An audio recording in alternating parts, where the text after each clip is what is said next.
era 3 meios de FI, que é a dimensão de cada férmio vezes o número de férmions, mais DI, que era a dimensão de cada bóson vezes o número de bóson, que era 1, né? Mais DI, né? O número de derivadas que você tinha. Certo?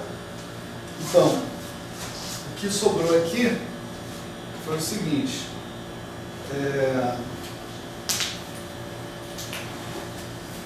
Menos somatório de NI 4 menos DI, tá certo? Isso, mais isso, dá NI DI, com sinal de mais, tá certo? Eu estou colocando aqui um menos somatório em I de NI vezes 4. Isso é esse termo que está aqui, ó.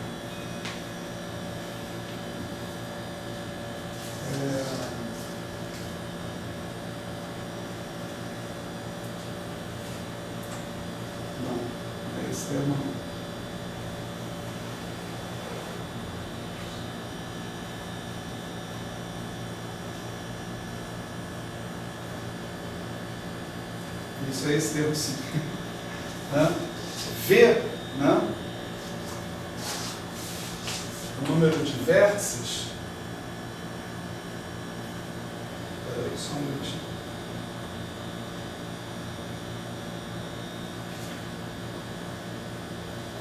O número total de vértices a gente definiu assim, né? Soma sobre todos os NIs. Né? Número de vértices tipo 1 mais número de vértices tipo 2, número de vértices tipo 3, etc. Então tem um V aqui. Eu vou substituir o V por somatório em I de NI e esse cara vai aparecer aqui. Menos 4V, é o primeiro termo, a NI vezes 4. Menos 4V. Né?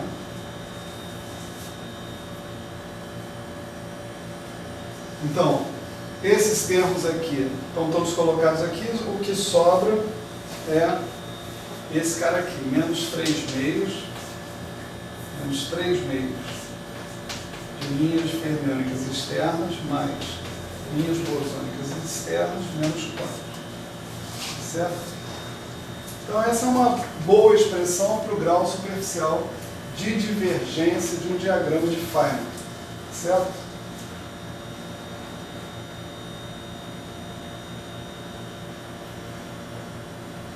O que é que você precisa desse grau superficial de divergência? Né? Quer dizer, agora a gente pode começar a fazer uma análise, né, da ocorrência desses diagramas divergentes ao longo da série toda. Né? Você vê, isso que está aqui contribui com um fator fixo, dependendo do diagrama. Né? Por exemplo, vamos supor função de 2 pontos fermiônica, né? Então FE é igual a 2, BE é igual a 0. 3 menos 4, menos 1. Com sinal de menos mais 1. Tá certo? Então eu vou ter um sinal de mais 1 aqui no grau superficial de divergência, mas isso não diz ainda que ele é positivo. Ainda tem que analisar esse cara que está aqui. Né? Lembra do que é DI? Né? DI é dimensão, né? É a dimensão do lagrangiano de interação. Né? Então, de acordo com esse DI, eu posso ter a esperança de que esse objeto que está aqui vai ficar negativo, de modo que, à medida que aumenta a ordem em teoria de perturbações, o D seja negativo e eu não tenha mais divergências. Está muito rápido ou está claro? Olha só. No exemplo que eu dei, né, FE igual a 2, DE igual a 0. Era a nossa alta energia. Era isso? Então aqui, essa conta toda daqui dava mais 1, né? Certo? Então, se eu tiver um cara com contribuições, tais que algum desses vértices, algum desses LI que estão aqui, né, me produza um DI maior do que 4, maior do que 4, esse objeto vai ser negativo e isso aqui vai ser positivo. Isso significa que à medida que eu aumentar o NI, não interessa o que seja isso daqui, eu vou apresentando mais e mais objetos superficialmente divergentes. Tá certo? Se o DI for maior do que 4, né, estes objetos que estão aqui não são capazes de segurar o grau superficial de divergência desse diagrama. E o resultado é que, à medida que eu aumentar a ordem perturbativa, ou seja, aumentar esse NI, eu vou piorar o grau superficial de divergência do diagrama. Quando eu chego numa situação dessas, eu digo que eu tenho uma teoria não renormalizável. Certo? Por quê? Cada vez é pior o grau de divergência do meu diagrama. Quando a gente falar sobre renormalização, acho que não vai ser hoje, né? Quando a gente falar sobre renormalização, a gente vai ver que é fundamental que esse grau de divergência se preserve, que ele não aumente, que ele não piore. Caso contrário, a minha estratégia para cancelar divergências vai ser necessariamente falha. Mas isso fica mais claro quando a gente falar sobre a renormalização. Tá? Em compensação, olha o que acontece se 4 menos DI for igual a 0, DI for no máximo 4. Né? Ou 4 menos DI for positivo, se DI for menor que 4. Se o DI for menor que 4, mesmo que, não sei o que acontece aqui, mesmo que aqui eu tenha um número positivo, alguma hora eu vou ter uma certa ordem perturbativa em que dali em diante os diagramas vão ser todos superficialmente convergentes. Então, DI maior que 4, eu tenho a teoria não renormalizável. Para DI menor ou igual que 4, eu digo que eu tenho uma teoria renormalizável. A diferença está bastante clara aqui, na análise do grau superficial de divergência. Na teoria não renormalizável, ordem após ordem da teoria de perturbações, a divergência superficial do gráfico vai piorando. Numa teoria renormalizável, ou essa divergência fica igual, é o caso, por exemplo, de você ter um vértice de dimensão 4, e aí isso aqui não vai depender da ordem perturbativa, tá certo? Se você tiver um vértice de dimensão 4, esse cara dá 0, não interessa a ordem perturbativa, esse cara não vai contribuir. E a sua divergência vai depender apenas da função de Green que você está considerando. E ela vai ser sempre do mesmo tipo. Ou logaritmo, ou quadrática, ou seja lá o que for. Se você tiver D menor ou igual que 4, aí, à medida que você avança na série perturbativa, a menor ou igual não, menor, estritamente menor, as divergências vão ficando cada vez melhores. Né? Essa última situação, né, D igual a 4, né, e DI menor que 4, ela é uma super renormalizável. Certo? Então, usando o grau superficial de divergência, a gente pode... você vê, isso é absolutamente genérico, tá certo? E a gente pode classificar as nossas teorias em não renormalizáveis, renormalizáveis ou super renormalizáveis. E as diferenças são dramáticas. Né? Numa teoria não renormalizável, a estratégia que eu tenho para absorver divergências é colocar novos termos no lagrangiano. Então, é como se eu fiz a conta, cheguei à conclusão que eu tenho uma divergência, eu tenho que pôr um termo aqui no lagrangiano de modo a que, na conta modificada, ele absorva aquela divergência. Só que esse termo, ele vai mudar, ele vai ficar pior a cada ordem. Quer dizer, eu nunca vou parar de pôr, cada termo que eu ponho uma constante diferente. Cada constante dessas tem uma interpretação física, é um vértice daqueles que a gente está medindo. Então o resultado é que eu tenho constantes e mais constantes, a cada ordem de teoria de perturbações eu tenho mais e mais constantes. Eu não tenho mais condição de prever nada com a minha teoria. Se eu sempre posso pôr a cada ordem de teoria de perturbações uma constante nova, né, já era. Quando isso aqui acontece, a gente vai ver na próxima aula, que a gente pode absorver as divergências simplesmente mudando os parâmetros do nosso lagrangiano. Ou seja, a gente não muda a cara do lagrangiano. Ele simplesmente troca esse GI por um GI'. A gente pode introduzir um termo aqui que é da mesma cara que o lagrangiano de interação original. E aí a gente absorve as divergências sem introduzir parâmetros adicionais, ficando só com os parâmetros que estão lá. Pode ser, inclusive, que numa teoria dessas, na primeira rodada, você seja obrigado a colocar um termo a mais para absorver as divergências. Mas daí em diante fique tudo bem. Então, quando isso acontece, você diz que você tem um termo gerado dinamicamente. Quer dizer, você precisa colocar um termo que não estava presente na sua análise original para cancelar as divergências que aparecem na sua teoria de perturbações. Mas depois que você põe esse, você não precisa pôr mais nenhum. Então você pode pensar, é porque esse aqui estava faltando. Tá certo?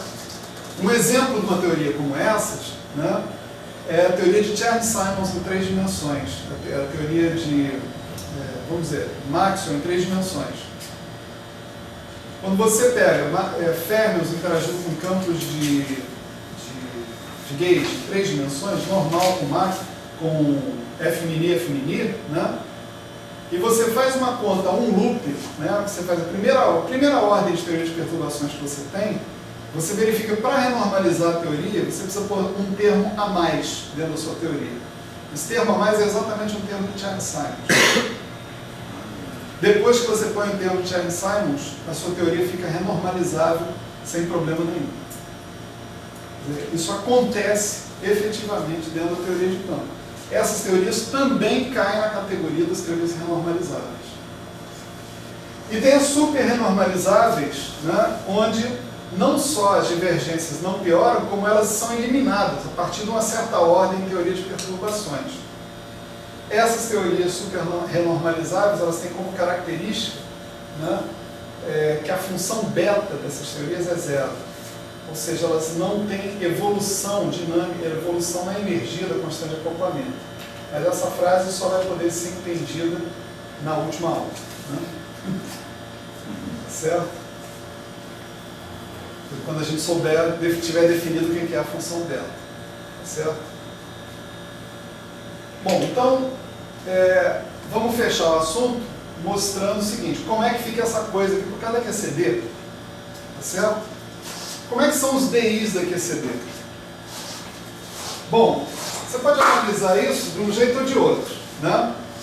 Você pode analisar os DIs olhando para o MI ou olhando para o GI. Cada GI, né, a dimensão do GI era M elevado a 4 menos DI, não era isso? A gente acabou de mostrar isso.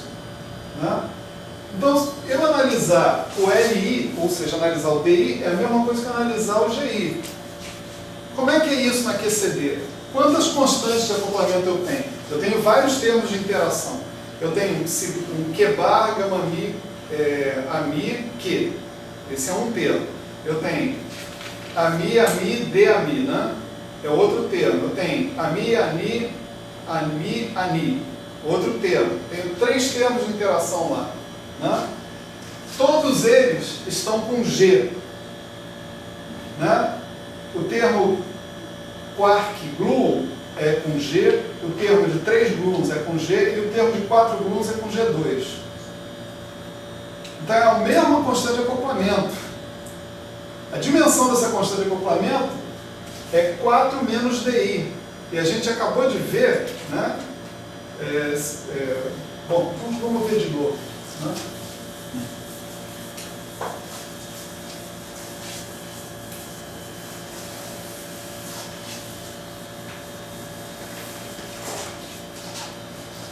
Se eu quero calcular a dimensão do G, né, lá na QCD, eu posso pegar um termo de interação e verificar quanto é. Né? Então, vamos pegar, por exemplo, esse termo aqui, ó, Q barra, gama mi, a mi, Q. A dimensão do Q é 3 meios. Né? Então, qual é a dimensão desse cara? Vai ser m elevado a 2 vezes 3 meios, porque tem dois caras aqui, mais uma mi, que é m elevado a 1. O ami tem dimensão 1. Então isso aqui tem dimensão 4. M é 4.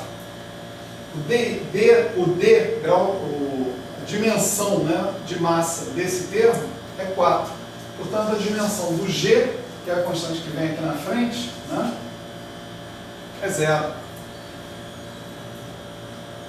Então tem uma constante de acoplamento adimensional.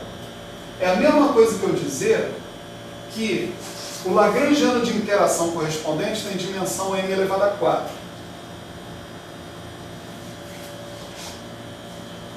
Bom, se o DI é 4, esse termo aqui não estará presente no cara. Mas qual vai ser a dimensão do outro cara, do triple glue vertex, né? Eu não preciso nem fazer essa conta. Porque isso aqui, tudo, tem que ter dimensão 4. O G tem dimensão 0. Então esse cara tem dimensão 4. E qual é a dimensão desse cara aqui? 4 também. Esse aqui é mais fácil. Né? 1, 2, 3, 4. Né? Então na QCD, tá certo? Esse termo aqui não contribui. QCD é uma bela de uma teoria renormalizada. Vamos escrever aqui D, C de Q, né? A gente pode até falar, mas escrever a gente escreve direito. Né? Vai ser menos 3 meios de FE mais DE menos 4. Então, agora se você seguir, né, analisando esses diagramas todos que estão aí, o seu critério vai ser o seguinte: você tem que ter um grau superficial de divergência menor que 0. Não é menor ou igual, é menor, estritamente menor. Isso significa que esse objeto que está aqui tem que ser maior que 0. Tá certo? Então as funções que vão ser superficialmente divergentes vão ser as funções que vão ter 3 meios de FE mais BE maior do que 4.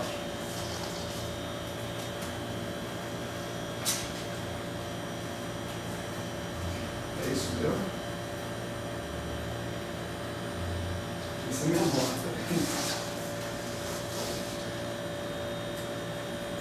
Isso é menor. Tinha um limite na história. Eu posso subir isso aí arbitrariamente. Espera aí, só um minuto.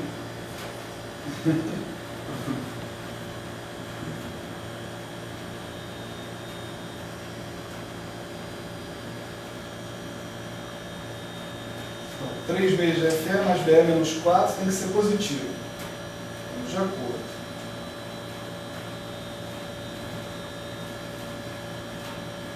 Para que os caras sejam... Tá certo, desculpa. Estou fazendo análise ao contrário. Eu quero saber os divergentes. Tá certo? Os divergentes, é preciso que esse grau superficial de divergência seja positivo. Para isso, é preciso que esses caras aqui sejam menores do que 0. Tá certo? Portanto, é preciso que isso aqui seja menor que 4. Então, agora sim. Para todos os caras que satisfizerem isso aqui, 3 meios de FE mais BE menor que 4, né, eu tenho grau superficial de divergência positivo ou 0. Tá certo? Menor ou igual, né? Agora é só ir substituindo lá. O FE e o BE só podem ser inteiros, né? Começando em 1, ou começando em 0, né? 0, 1, 2, 3, etc. Você vai ver que tem um número de caras como esse que satura essa relação. Eu vou escrever eles aqui para vocês. Depois vocês fazem a conta com calma, né?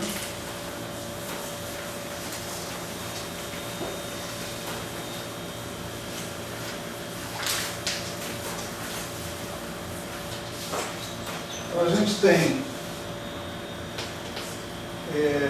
FE igual a 2, BE igual a 0, e você tem um grau superficial de divergência 1. Né? O que é isso aqui? FE igual a 2, BE igual a 0. Número de pernas fermiônicas externas 2, número de pernas externas bosônicas 0. Isso é a alta energia do quark. Tá certo? Esse gráfico aqui, né? Certo? Depois você tem FE igual a 0, BE igual a 2. Aqui você vai ter B igual a 2, né? E isso é a alta energia do GLUON, né? Nenhuma perna externa fermiônica, duas pernas externas bosônicas.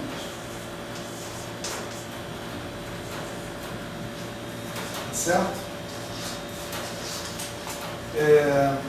Aqui aparece um fenômeno, né, que é o seguinte: você tem um grau superficial de divergência efetivo,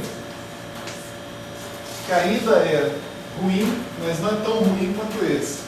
Isso é o seguinte: muitas vezes quando você faz a conta, né, do objeto que você está calculando, você encontra um grau de divergência menor do que o grau de divergência superficial que essa contagem de potências falou. Essa contagem de potência não levou em consideração a natureza tensorial, por exemplo, do objeto. Isso daqui no propagador do GLUON, isso aqui é um tensor. Tem que ter dois índices, μ e Ni. Dois índices μ e Ni, você vai ter que botar dois momenta externos, Pmi e Pni, para você obter isso. Isso vai diminuir o grau de superficial de divergência, vai ter que aumentar o denominador para você manter a dimensão. Tá certo? Então, depois que você faz a conta, você encontra um grau superficial de divergência que não é tão grande quanto você esperava. Né? Depois a gente tem FE igual a 0, BE igual a 2,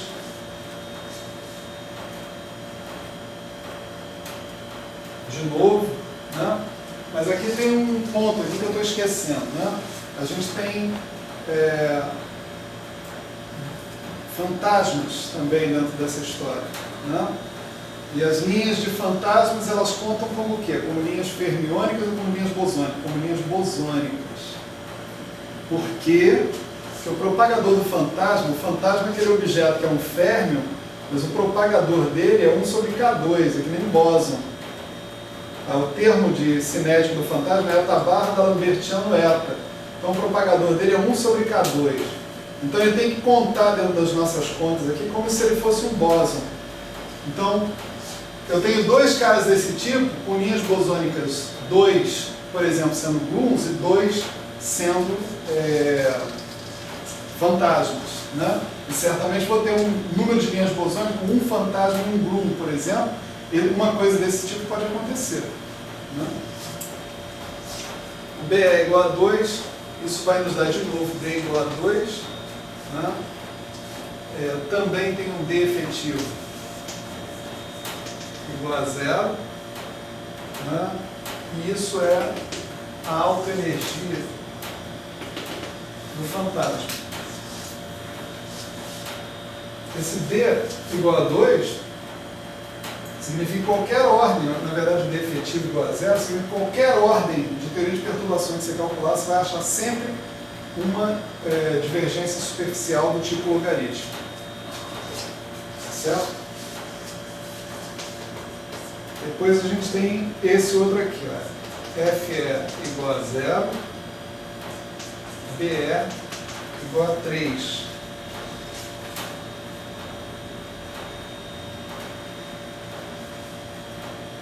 Isso me dá um D igual a 1 e um D efetivo igual a 0. Esse cara aqui é o chamado vértice de 3 fantasmas.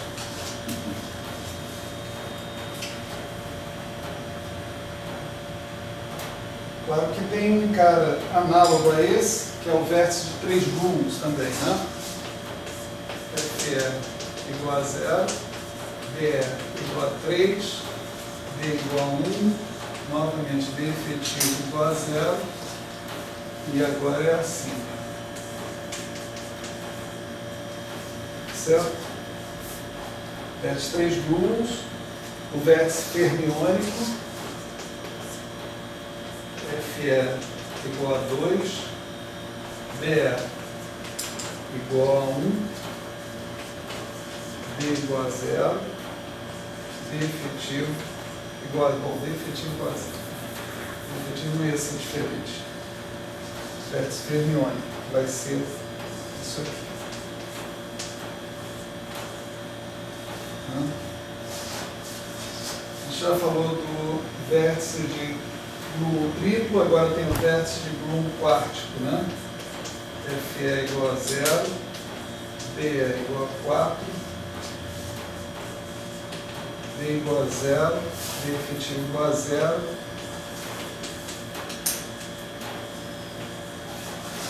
certo? Depois a gente tem o vértice quartico de fantasma também, né? O V, novamente FE igual a 0, BE igual a 4, vamos dar D igual a 0,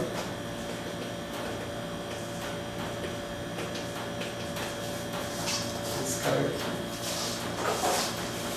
Não são tantos assim não, tá acabando.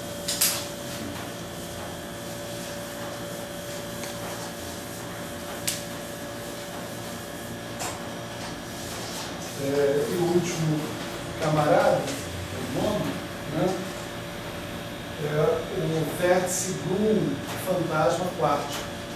Você tem FE igual a 0, DE igual a 4, implica no D igual a 0, né? E esse cara aqui é um cara assim. Tem uma peculiaridade aqui, que tanto no vértice quartico de fantasma, eles têm D efetivo menor que 0. Depois que você vai fazer a conta, eles estão bem. Eles são o grau de... Tipo, a estrutura tensorial deles consegue resolver o problema da divergência. Mas isso é um acidente, né? Em geral. Isso não dá para contar com essa sorte a vida toda. Né? Certo? Então tá aí. Os problemas da QCD, do ponto de vista da renormalização, estão todos apresentados. Eles todos saem daquela equação da contagem do grau superficial de divergência. A gente não pode achar que aquilo ali é tudo na vida, né? Afinal de contas, você tem o seguinte: mesmo que você tenha um diagrama que seja superficialmente convergente, esse diagrama, quando calculado, ele ainda pode te dar um termo divergente, né? Então, por isso, daí o nome grau superficial de divergência, porque isso é só uma olhada por cima. Você realmente tem que analisar a coisa mais a fundo. Tem um teorema do Weinberg que diz o seguinte: se o diagrama for superficialmente convergente e todos os subdiagramas contidos nele também forem, aí sim você pode garantir que esse diagrama dá uma contribuição finita. Tá certo? Mas antes disso não dá para garantir nada, né? Então essa é uma análise superficial. Isso não prova que uma teoria é renormalizável, não. Né? Por causa precisamente desse tipo de problemas, né? Que a estrutura dos subgráficos não está englobada aqui dentro dessa análise. Está englobada só uma análise genérica. Né? Provar que a teoria realmente é renormalizável, em geral, é uma tarefa das mais espinhosas e complicadas que o diga o Toft, que ganhou o prêmio Nobel, provando que as teorias de Yang-Mills são renormalizáveis. Isso é um trabalho hercúleo, em geral. Né? Não é mole, não é moleza. Né? A gente não vai nem arranhar uma coisa como essa. A gente não vai falar mais sobre isso. Né? Na aula que vem, nós vamos abordar, então, a renormalização. Nós vamos voltar para a nossa teoriazinha Φ4. Né? Por quê? Porque ali não tem dificuldade nenhuma. Né? Quer dizer, ali rapidamente dá para perceber qual é a filosofia da renormalização. Essa é a única coisa que a gente vai tocar aqui. Né? Então vamos tocar nessa ideia geral da renormalização, as peculiaridades da renormalização. Quanto mais para uma teoria de calibre não abeliano, são tremendas, são várias peculiaridades. Para a gente abordar com seriedade a teoria de renormalização com a teoria de Gage, a gente precisa de outros instrumentos, das chamadas identidades de Slavnov-Taylor, e de outras coisas que a gente não vai tocar aqui nesse assunto. Né? E uma vez que a gente tem uma ideia sobre a renormalização, a gente vai finalmente explorar aquela dependência das quantidades finitas no parâmetro μ, para introduzir o grupo de renormalização. Tá certo? E aí, no final disso, a gente volta para QCD e eu informo a vocês, nós não vamos fazer a conta, vou só informar vocês o resultado dessa conta para o caso da QCD. E a gente vai chegar ao conceito de liberdade assintótica. Tá certo? Eu espero que a gente caiba com tudo isso na próxima aula. E aí a gente encerra o curso. Você né? Tá chegando perto. Né? Então a próxima aula na quinta-feira, né? Você não pode na quarta, né?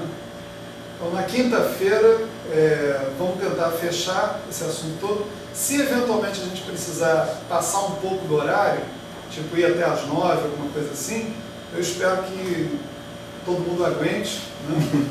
Vocês já vão se preparando psicologicamente. Eu espero que não, que a gente consiga terminar em 2 horas. Mas se precisar, a gente passa até às 9, que é por uma boa causa, né? Que está fechando o assunto. Né? Vai faltar uma coisa que eu gostaria muito de ter feito, que são os processos elementares, né, da QCD, comparação com os dados experimentares, mas infelizmente, realmente, tudo tem limite, minha capacidade está chegando no limite. Tanto técnica quanto pela questão de tempo. Né? Então é isso. Estamos quase chegando. Valeu.